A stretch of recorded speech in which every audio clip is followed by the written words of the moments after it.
Alright guys, so I got my axial Ryft over here.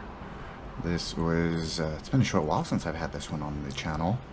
This was actually my first 110 scale RC car. This was before any of my crawlers. I got the Ryft. And just like everybody else, my Ryft broke after a couple of drives. And I had to wait 6 months before I got replacement parts. And it broke right after I got the replacement parts again. So, long story short, this car just got a steering servo makeover. It had the eco power. Sadly, I destroyed it by going really fast and hitting a rock. So right now I have the ProTech RCI Performance PTK 100T in here. This was actually meant for the SMT Gravedigger. Actually, I wasn't going for anything high performance, so this was really for that one. But it still beats the stock servo for the time being. At least this car is drivable right now until I can get a more high power servo. I'm thinking something much stronger than the eco power, something more like a Ryft RC, maybe a 422 or even higher. That's debatable. Okay, so just so you guys can see what I did on this is I have the axial aluminum brackets for the suspension link brackets to help boost up this, because that was breaking with people. At that time, when I was still waiting for my sway bars, I decided to run the dual suspension with dual shocks. This is a 120 millimeter. This is 110 millimeter.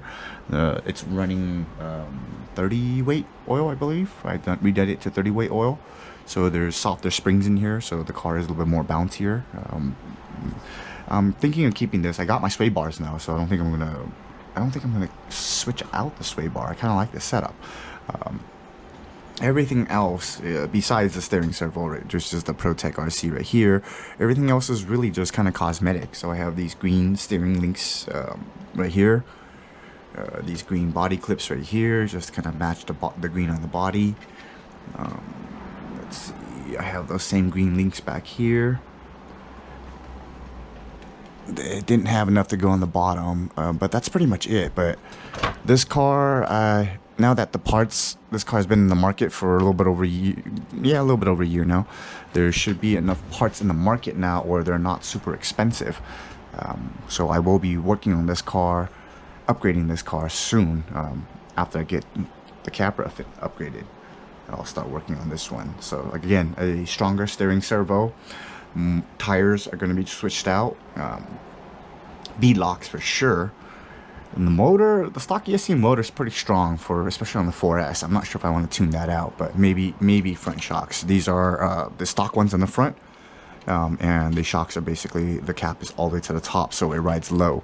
But this is, if you can see on the car here, this is how it sits on the ground.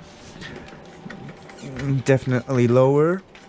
And I did lose a little bit of, clearance, but other than that, I'm pretty happy with this car. It doesn't roll over like before. But yeah, I'll get out in the street right now. I'm gonna run. Alright, so I got the Ryft here in my front yard. It's running a 4S 5000 milliamp pack Spectrum.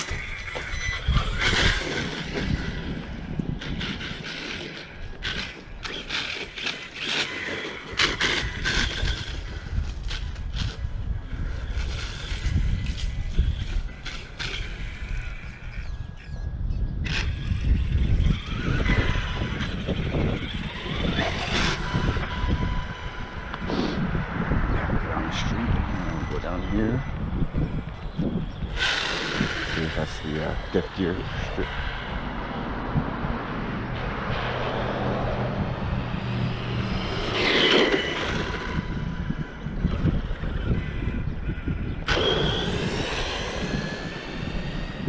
You see, no torque twist. And that's thanks to the dual suspension.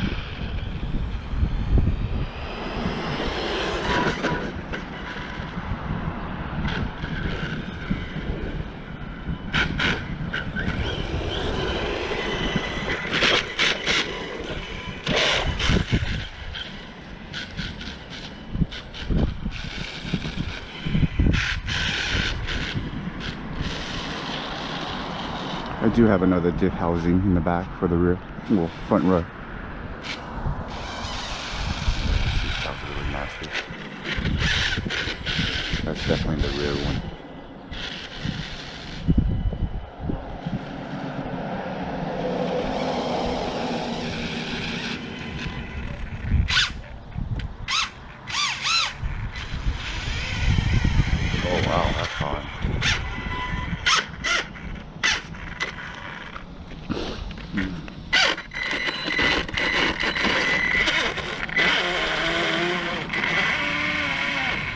feels like it's the front.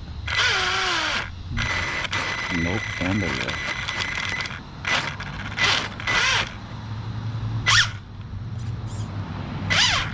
That's the thing with this car, every time I drive it, something breaks.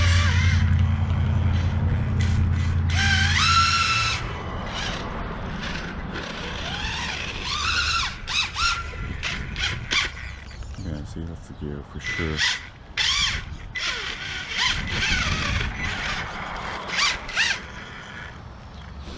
Well, that's the end of that video. That was quick. Like I said, every time something breaks. I'm sure by now there's some high heavy duty gears I can get for those now, so I'll get those switched out. I'm probably going to do the diff lockers on those as well.